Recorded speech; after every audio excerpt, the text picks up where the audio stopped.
चिन्मात्रमूर्तये स्वानुभूत्येकमानाय नमः शान्ताय तेजसे अचिन्त्याव्यक्तगदाधार मूर्तये ब्राह्मणे नमः। सर्वेभ्यः नमो नमः। आज कक्षा के प्रारंभ में कल हमने जिन जिन वस्तुओं पर ध्यान केंद्रित किया था,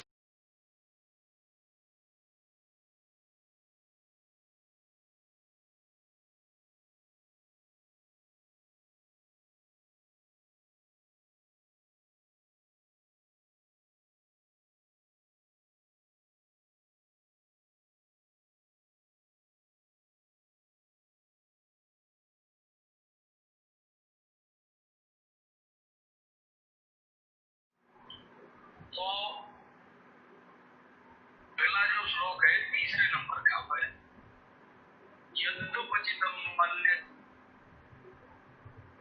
यदुपचितम अन्य जन्मनि। अन्य जन्मनि अर्थात पूर्व जन्मनि। अन्य जन्म में जो हमने संचित किया है। यहाँ पर कर्मों की बात हो रही है। तीन प्रकार के शास्त्रों में कर्म बतलाए गए हैं।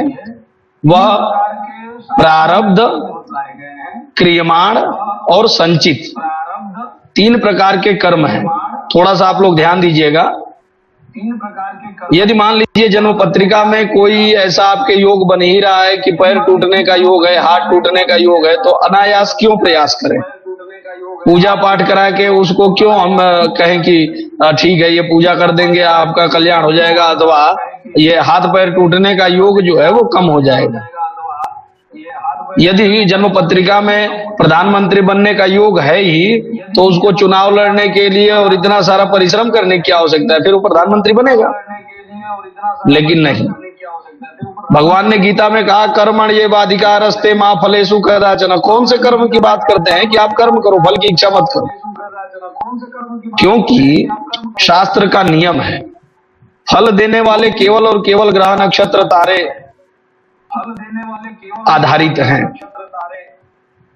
कर्म आप कर सकते हैं, फल की इच्छा आपको नहीं करनी चाहिए। फल देने के लिए ग्रहों, नक्षत्रों, ताराओं इत्यादि की व्यवस्था की गई है। भगवान कृष्ण ने गीता में इसी बात को स्पष्ट रूप से समझाया। तो तीन प्रकार के जो कर्म हैं, उन तीन प्रकार के कर्मों में प्रारब्ध है जो हमारे भाग्य में निर्मित हो चुका है, और वह निर्मित नहीं होता तो हम मनुष्य योनि में जन्म नहीं लेते। 84 लाख योनियों में हम भी कहीं गाय, बैल, भेड़, बकरी बन के घूम रहे होते। तो इसका मतलब है कि हमने प्रारब्ध अच्छा प्राप्त किया और इसी कारण से हम मनुष्य योनि को प्राप्त किए हैं। यह हमारा होता है प्रारब्ध। उस प्रारब्ध में भी, मनुष्य योनि में भी, उच्च कुल में, ब्राह्मण कुल में अथवा उच्च परिवार में, संस्कारवान परिवार में हमारा जन्म हुआ। यह हुआ हमारा प्रारब्ध। जो आज आप कर रहे हैं, आप पढ़ रहे हैं, मैं आपको ज्योतिष पढ़ा रहा हूं, यह आपका हो रहा है संचित।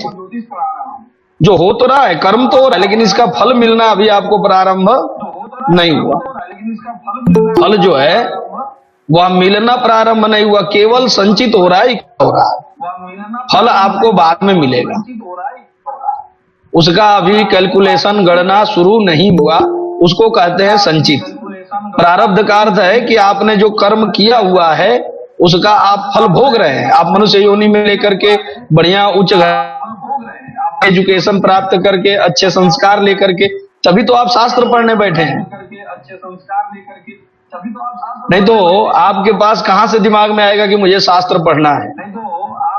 कोई आपको कितना भी प्रोत्साहित कर ले, कितना भी समझा ले, यदि आपके संस्कारों में, आपकी आत्मा में वो चीजें नहीं है, पूर्व जन्म की वो बातें नहीं है, तो आप उस शास्त्र के तरफ, विद्या के तरफ, ज्ञान के तरफ कभी भी आकर्षित नहीं होंगे। इसका मतलब है कि आपका पूर्व जन्म का कुछ ना कुछ कर्म है, तो वो हो गया प्रारब्ध। आज आप जो कर रहे हैं यह हो रहा है संचित, आप विद्या को पढ़ रहे हैं। और एक होता है क्रियमाण। क्रियमाण जो है, जो समय में, आने वाले समय में हम कर्म करेंगे अथवा एक एक सेकेंड में हमारे बोलते के साथ ही समय परिवर्तित हो रहा है। शब्द ब्रह्म, सचिव साहब आप लोगों को व्याकरण बहुत अच्छा पढ़ाते हैं। शब्द जो है वह ब्रह्म है। तो शब्द आपके मुख से निकला और समय व्यतीत हो गया, तो वह तो हो गया भूतकाल। वर्तमान कभी आता ही नहीं है। हम बोल रहे हैं वर्तमान, लेकिन उसमें भी 4 सेकंड पीछे चले गए, तो वो तो बीत चुका है। तो इन्हीं चीजों को आपने प्रारब्ध में, क्रियमाण में और संचित में, तो प्रारब्ध जो तय हो चुका है उसको तो कोई भी, ब्रह्मा भी नहीं चेंज कर सकते। ये बात सनातन सत्य है। लोग कहते हैं कि भाई ब्रह्मा जी ने, विधाता ने ये बात लिख दिया है, तो विधाता ने लिख दिया 100% नो चेंज, आप उसमें कोई परिवर्तित नहीं कर सकते। लेकिन जो संचित कर्म है, आप देख रहे हैं कि बारिश आने वाली है, बादल काले हो रहे हैं, आपको भगवान ने बुद्धि दिया है, ज्ञान दिया है, छतरी दिया है, तो आप छतरी लेके निकलेंगे। अब बारिश को नहीं रोक सकते हैं। बारिश को न रोक करके आप अपनी सुरक्षा कर सकते हैं। वो भी आपका हाथ पैर, आधा शरीर गीला हो जाएगा, आपका कुछ अंग बच जाएगा, कुछ शरीर का हिस्सा बच जाएगा, लेकिन बारिश को रोकने वाला कोई नहीं हुआ है। तो इस श्लोक को अगर आप समझ लेंगे ठीक से, तो मुझे लगता है ज्योतिष शास्त्र को समझने में आप सबको बहुत सावधानी और बहुत सरलता हो जाएगी। इसीलिए इस श्लोक को आप देखेंगे, यद उपचितम अन्य जन्मनि, यद उपचितम, तो उपचितम माने जो हमने प्राप्त किया हुआ है, जो हमने क्या किया हुआ है, प्राप्त किया हुआ है। क्या प्राप्त किया हुआ है, तो अन्य जन्मनि, अन्य जन्म में जो हमने प्राप्त किया है। तुलसीदास जी इसी बात को साधारण भाषा में समझाते हैं, कर्म प्रधान विश्व रचि राखा, जो जैसे कर हिता सुफल चाखा। तो कर्म जो आप कर रहे हैं, जो आप शास्त्रों का अध्ययन कर रहे हैं, तो इसका फल भी आपको मिलेगा। शास्त्रों के प्रति श्रद्धा है तो उसका फल अवश्य रूप से आपको प्राप्त होगा। इसीलिए कह रहे हैं कि अन्य जन्मनि, अन्य जन्मनि अर्थात पूर्व जन्मनि। फिर कह रहे हैं शुभा शुभम, शुभा शुभम अर्थात यहाँ पर शुभ का मतलब क्या है और अशुभ का मतलब क्या है। ग्रह भी 2 प्रकार के आपको पढ़ाए जाएंगे, शुभ और अशुभ। शुभ का अर्थ हो गया है पुण्य और अशुभ का हो गया पाप। 2 ही कर्म तो हम अपने जीवन में करते हैं। व्यास जी ने क्या कहा, अष्टादश पुराणेषु व्यासस्य वचनद्वयम् परोपकारः पुण्याय पापाय परपीडनम। 2 ही कर्म हम करते हैं अपने जीवन में, या तो पुण्य करते हैं या तो पाप करते हैं, तीसरा तो कोई कर्म होता ही नहीं है। तो जो भी आपने पिछले जन्म में पुण्य अथवा पाप किया हुआ है, उसी बातों को यहाँ पर आचार्य वाराह मिहिर जी समझा रहे हैं। कह रहे हैं कि जो भी आपने कर्म किया है, यद उपचितम अन्य जन्मनि, यद उपचितम अर्थात अर्जितम।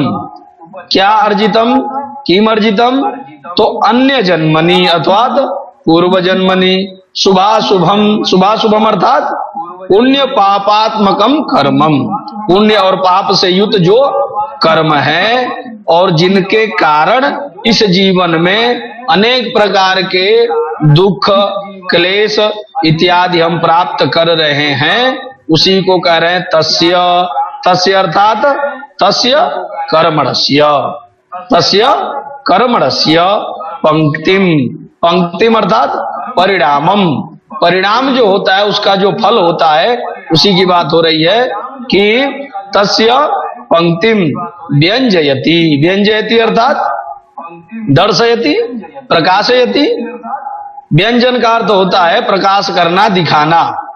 तो वो इसी प्रकार से आपके पूर्व जन्म के अर्जित पुण्य और पाप कर्मों को व्यंजयति, प्रदर्शयति, प्रकाशयति, दिखा देता है। क्या, शास्त्रम एतत्, एतत् शास्त्रम, क्या नाम है इस शास्त्र का जिसको हम पढ़ रहे हैं, एतत् होरा शास्त्रम प्रकाशयति। होरा शास्त्र जो है जिसको आप पढ़ रहे हैं, वह क्या करता है, तो पिछले जन्म के जो शुभाशुभ आपके कर्म हैं, जिनके कारण सुख दुख इत्यादि की प्राप्ति हो रही है, उन सबको व्यंजयति, प्रकाशयति। शास्त्र में तत् तमसी, तमसी अर्थात अंधकारे, द्रव्याणि, द्रव्याणि अर्थात वस्तूनि, वस्तूनि अर्थात अपने जीवन में जो भी किए हुए शुभाशुभ कर्म पिछले जन्मों के, जिनके कारण अनेक प्रकार के दुख, अनेक प्रकार के सुख, अनेक प्रकार के लाभ और अनेक प्रकार की हानि प्राप्त होती है, वह सब कुछ व्यंजयति प्रकाशयति तमसि द्रव्याणि दीप इव। दीप कहते हैं किसको? दीपक को। जिस प्रकार अंधेरे में कोई सामग्री गिरी हुई हो, कोई वस्तु गिरी हुई हो, और उस वस्तु को दीप देवता जो है वह प्रकाशित कर देते हैं, दीप के प्रकाश से हम देख पाते हैं, उस वस्तु के बारे में हम ज्ञान कर पाते हैं। ठीक उसी प्रकार से ज्योतिष शास्त्र के द्वारा, इस होरा शास्त्र के द्वारा प्राणी के किए हुए पिछले जन्म के शुभाशुभ कर्मों का ज्ञान भी कुंडली के माध्यम से, जन्म पत्रिका के माध्यम से, होरा शास्त्र के माध्यम से यह ज्ञात किया जाता है। अर्थात पूर्व जन्मार्जित कर्मानुसार शुभाशुभ फलों को देने के लिए जीवों को जो पकड़े वही ग्रह है। ग्रह क्या करता है?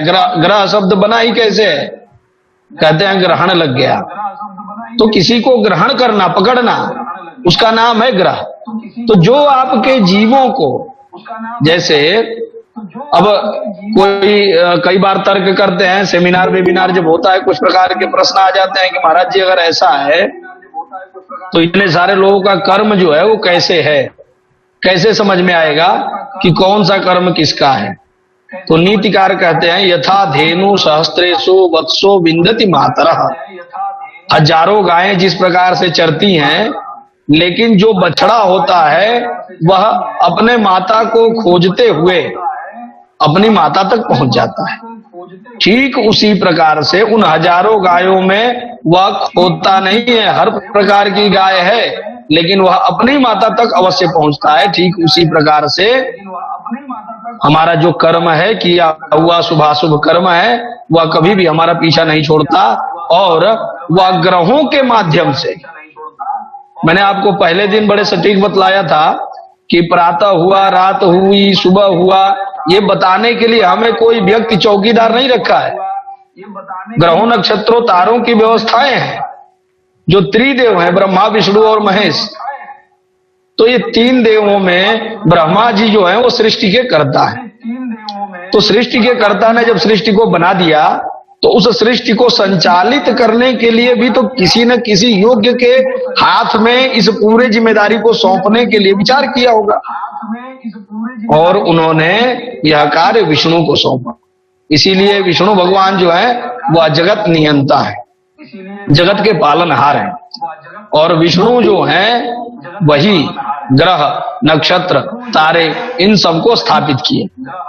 भगवान कृष्ण जब बाल्यावस्था में थे तो कृष्ण बार बार मिट्टी खाते थे, बलदाऊ जी शिकायत करते थे।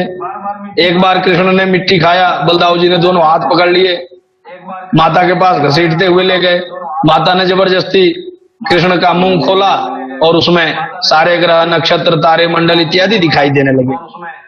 ऋग्वेद हमारा सहस्र शीर्षा पुरुष सहस्राक्ष सहस्रपात इत्यादि, यह सब सृष्टि प्रक्रिया ग्रहों नक्षत्रों से युक्त, ग्रीष्म इदमः शरद हविहि, ऋतुओं के वर्णन, यज्ञेन यज्ञमययन्त देवा स्थानि धर्माणि, यह सब कुछ ग्रहों और नक्षत्रों के अधीन भगवान विष्णु से संबंधित है। इसीलिए इस बात की पुष्टि होती है कि उन पूर्व जन्म के अर्जित कर्मों को, शुभाशुभ फलों को देने के लिए प्राणियों को जो अथवा जीवों को जो पकड़ा हुआ है वही ग्रह है, वही सारी इन सिस्टम को चलाता है। प्रत्येक प्राणी को सारे जीवन की घटनाएं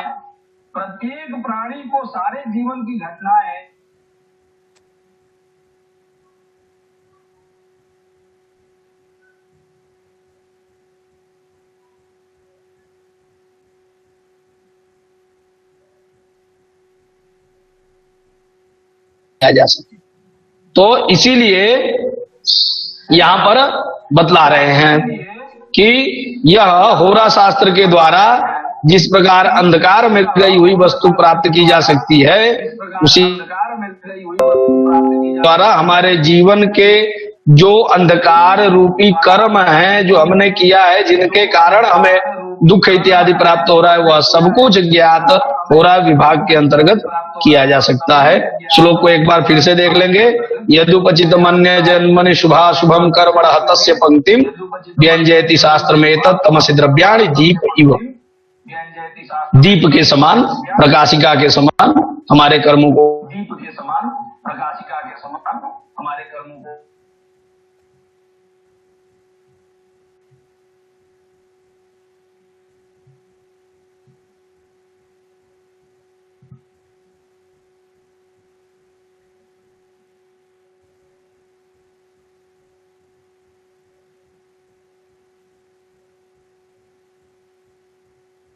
ध्वनि नहीं आ रही है आचार्य जी। ध्वनि आवाज ध्वनि न आगच्छति। हेलो, आ रही है। हाँ, अब आ रही है? आ रही थी, आ रही है। आपकी। अब बंद करना है मुला, चैनल बंद करना है। अब आ रही है आवाज?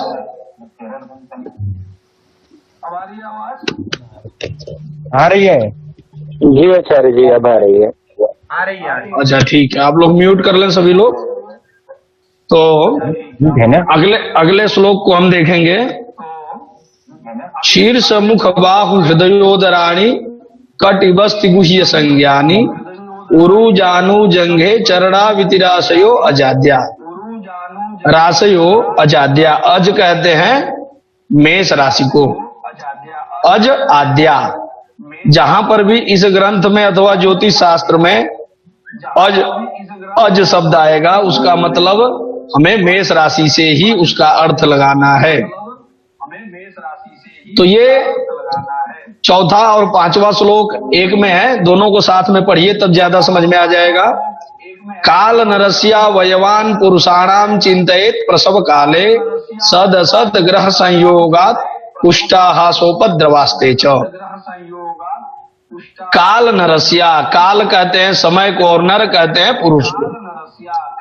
काल नरस्य अवयवान, अवयव कहते हैं अंगों को। जिस प्रकार से वेद हैं, वेदों के 6 अंग हैं, तो उन षड को अवयव भी कहा गया है। हमारा शरीर है, शरीर में हाथ पैर इंद्रियां ये सब क्या है? अंग है। तो उन अंगों की बात हो रही है यहाँ पर। कह रहे हैं कि काल पुरुषस्य अवयवान। तो काल पुरुष जो है वह काल पुरुष कौन है?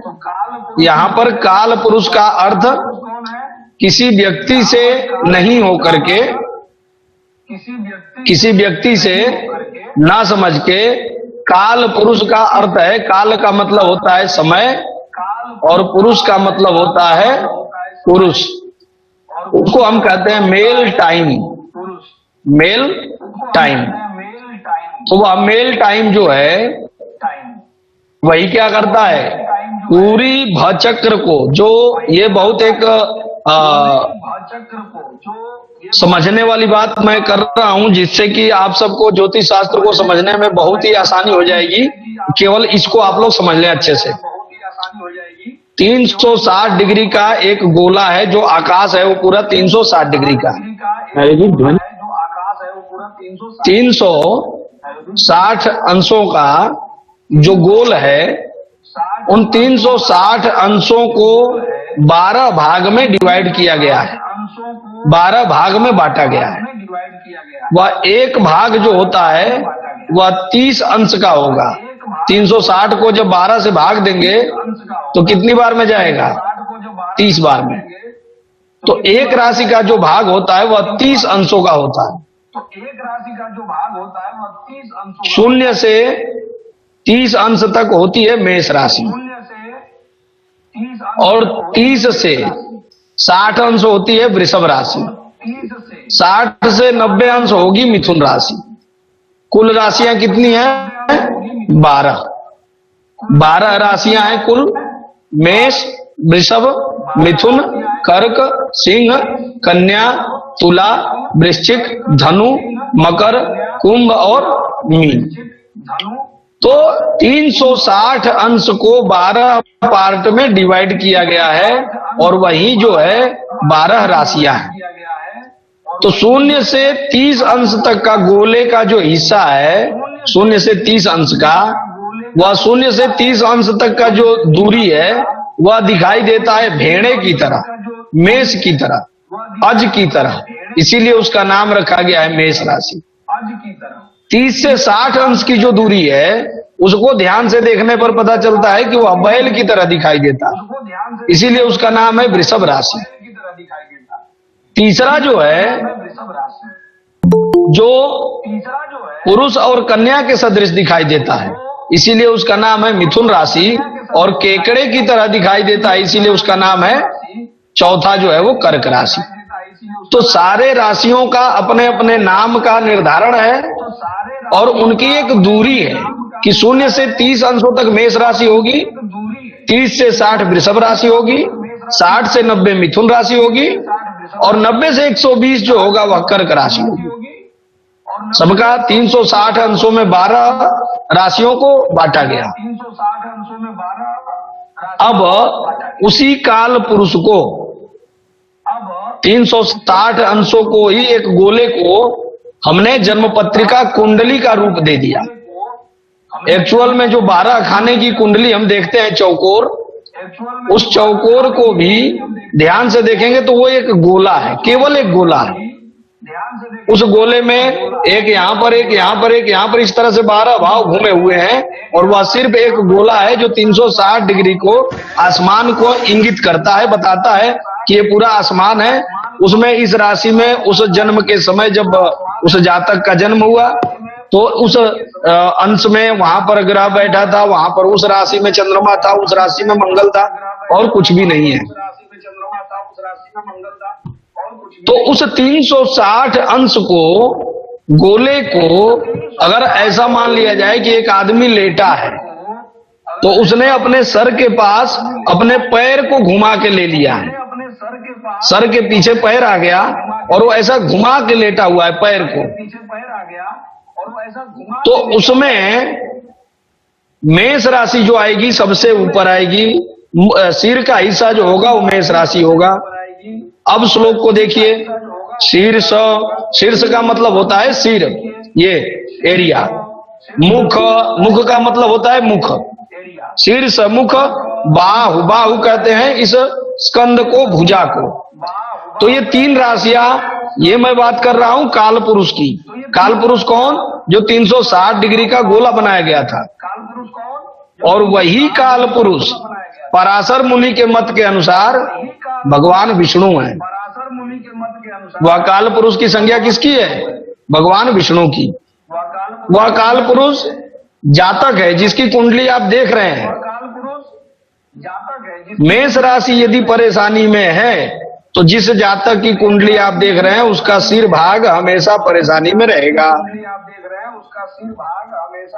उसके रोग का, उसके सोच का, उसके विचार का, उसके विद्या का, सब कुछ का आपको सर से पता चलना है। मुख जो है वह वृषभ राशि है। श्लोक को देखते जाइए, शीर्ष, मुख, बाहु माने भुजा, स्कंद।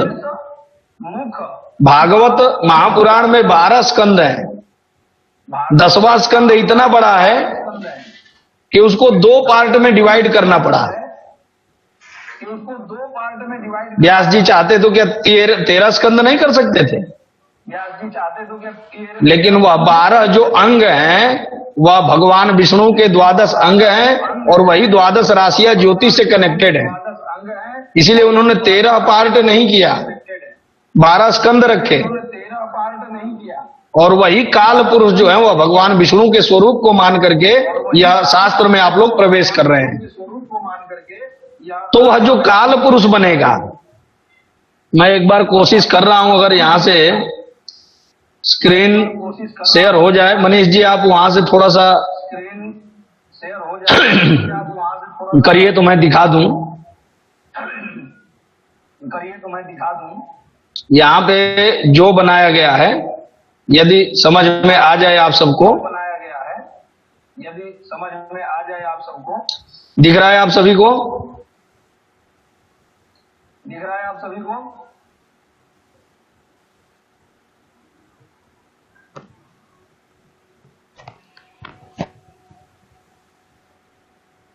यदि दिख जाए तो बता दीजिएगा मुझे। यहाँ पर काल पुरुष जो है वह 12 राशियों का, तो शीर्ष, मुख, बाहु और हृदय कहते हैं हमारे हृदय को, जिसमें कर्क राशि का निवास है। बाहु, हृदय, उदराणी, उदर कहते हैं किसको? पेट को। तो सिंह राशि जो है वह पेट में जाएगी। शीर्ष, मुख, बाहु, हृदयोदराणी, कटि, कटि कहा गया है कमर को, कटि कहते हैं कमर को। तो कटि और वस्ती, वस्ती जो है वह काल पुरुष का जो अंग है, उस अंग में नाभि और गुप्तांग के ऊपर का जो एरिया है उसको कहा गया है बस्ती। नाभि जो पेट में आपके नाभि है और गुप्तांग के ऊपर का जो एरिया है वह होता है तुला राशि, और उसको संस्कृत में बस्ती कहा गया है। फिर जो है कटि, बस्ती, गुह्य, गुह्य कहते हैं गुप्तांग को, प्राइवेट पार्ट्स को। तो हमारे जो प्राइवेट पार्ट हैं वहां पर वृश्चिक राशि अथवा उपस्थ कहा गया है उसको, वहां पर वृश्चिक राशि होती है। और कटि, बस्ती, गुह्य संज्ञानी, उरु, उरु कहते हैं जंघे को। उरु जो है वह जंघा है, उसमें जो होती है धनु राशि होती है। उरु जानू, जानू कहते हैं घुटने को, जो हमारे पैर का जो घुटना है वह कहलाता है जानू। और उरु, जानू, जंघे, जंघा, फिर से जो शब्द आ रहा है यहाँ पर देखिए, कंफ्यूज नहीं होना है। संस्कृत में जंघा जो है वह घुटने के नीचे के एरिया को संस्कृत में जंघा कहते हैं, और हिंदी में हम लोग जो है ये हमारे घुटने के ऊपर के एरिया को जंघा कहते हैं। तो यहाँ पर हम संस्कृत का श्लोक पढ़ रहे हैं, उसमें कंफ्यूजन नहीं होना है। उसी को कह रहे हैं कि वहां पर जो संस्कृत का जो घुटना है, संस्कृत का जो जंघा है वह घुटने के नीचे का एरिया, और जो दोनों पाद है, पैर है, वह क्या है? चरणाविति, चरणाविति, चरण कहते हैं पैरों को। माने उन चरणों में किसकी संज्ञा हुई? तो मीन राशि की संज्ञा हुई। श्लोक को फिर से देख लीजिए। शीर्ष, मुख, बाहु, हृदयोदराणी, शीर्ष, मुख, बाहु मने भुजा, हृदय मने हृदय, और उदर मने पेट। कटि, कटि का अर्थ होता है कमर। वस्ति का अर्थ मैंने बतला दिया, गुह्य का प्राइवेट पार्ट, गुप्तांग। और संज्ञानी मने ये संज्ञाएं बतला रहे हैं सबकी। उरु कहते हैं जंघे को, जानू कहते हैं घुटने को, और घुटने के नीचे के एरिया को संस्कृत में जंघा कहा गया है।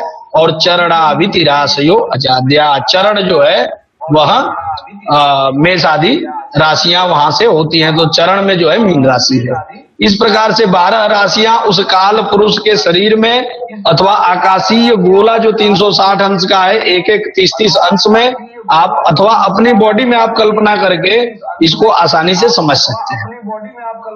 अगले श्लोक में कह रहे हैं काल नरस्य अवयवान, काल नरस्य, काल पुरुषस्य क्या? तो अवयवान, अवयव, काल पुरुष के क्या है? अवयव, अंग। पुरुषाणाम, पुरुषाणाम अर्थात जातकानाम, जिस जातक की हम कुंडली देख रहे हैं उसकी बात हो रही है कि काल पुरुषस्य अवयवान चिंतयेत।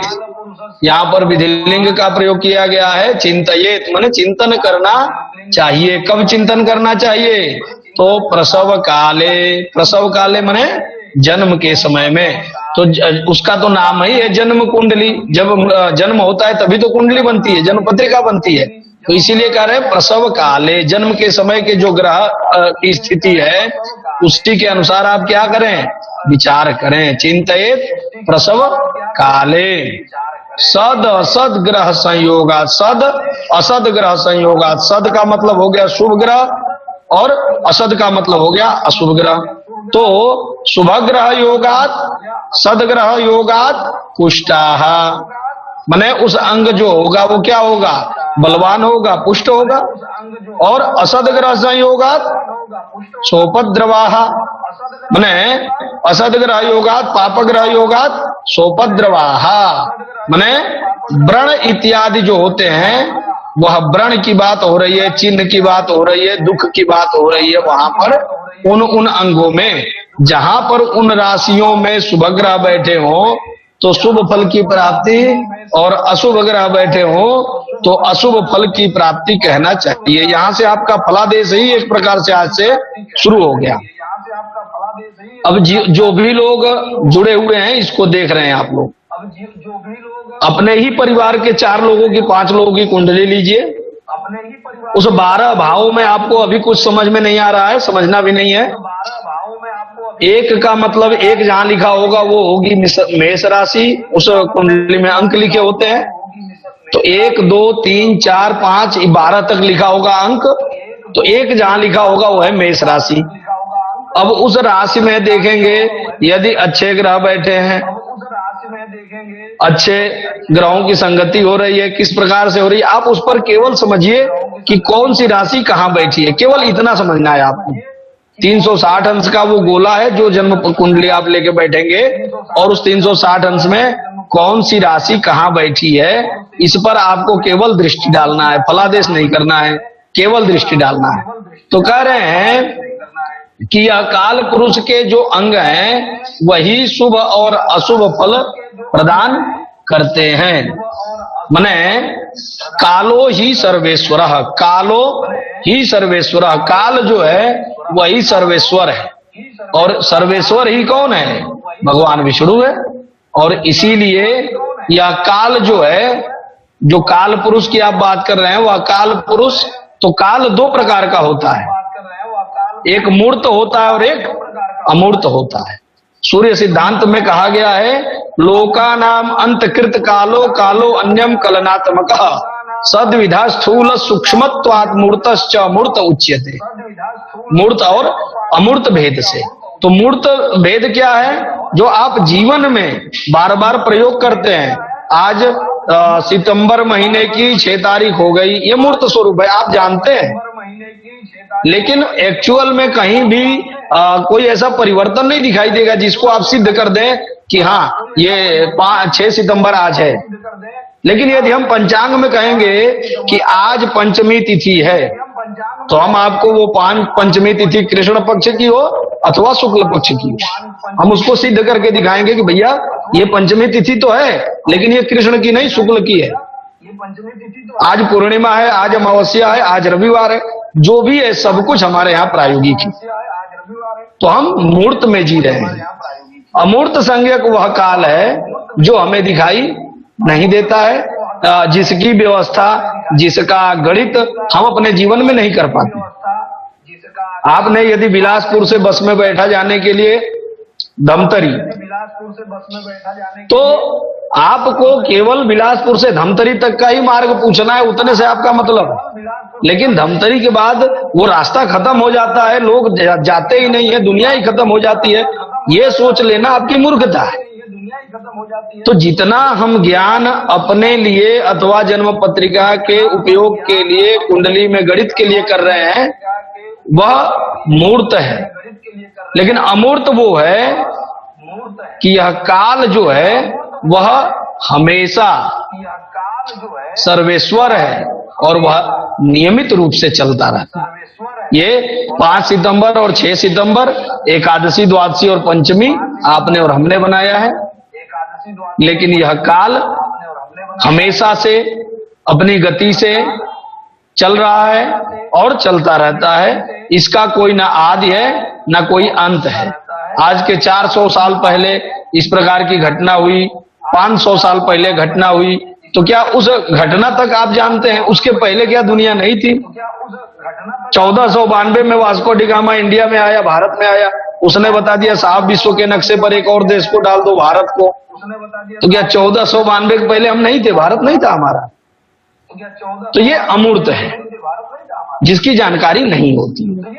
जीपीएस सिस्टम आ जाने से, टेक्नोलॉजी के आ जाने से हमें लगता है कि हम बहुत कुछ जान लिए, ऐसा नहीं है।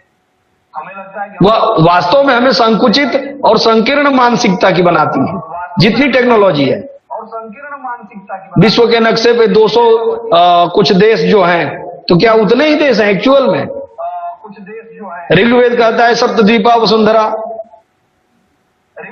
और 7 द्वीप जो आपने बांट रखे हैं तो आपने बांट रखे हैं, सप्तद्वीप जो है शास्त्रों में वो तो अभी तक प्राप्त नहीं है। इसका मतलब है कि दुनिया और खगोल, जिस खगोल के बारे में आप थोड़ा बहुत प्रारंभ किए हैं, वह असीमित है, उसकी कोई सीमा नहीं है। और यह शास्त्र जो है वह भी निसीम है, उसकी कोई सीमा नहीं है। तो जितना हो सके हमें अध्ययन करना है। इसीलिए कह रहे हैं कि कालो ही सर्वेश्वरः, कालो विभुः, काल जो है वही विभु है। और यह मूर्त और अमूर्त प्रकार से 2 प्रकार का हो रहा है। तो स्थूल जो है वह जैसा हम जीवन में व्यवहार कर रहे हैं, और सूक्ष्म जो है वहां पर व्यवहार हम नहीं कर पाते हैं।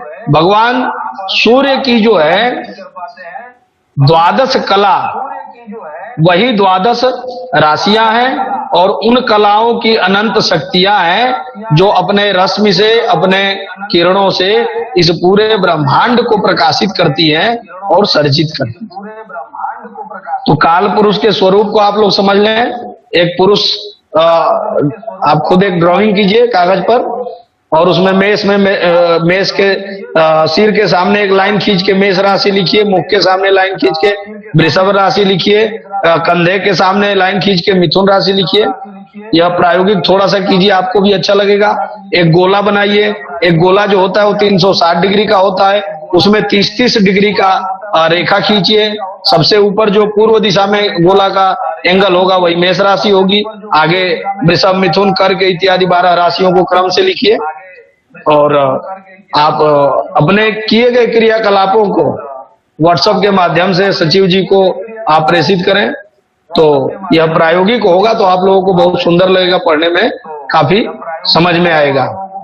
मुझे लगता है आज की कक्षा हम लोग यहीं बंद करेंगे, क्योंकि और कोई श्लोक लेंगे तो उसमें फिर लंबी चर्चा चलेगी और समयाभाव रहता है। तो आप लोग सब जुड़े, बहुत अच्छा है। और किसी को इन 2 श्लोकों में कुछ समझ में नहीं आया हो तो आप प्रश्न कर सकते हैं।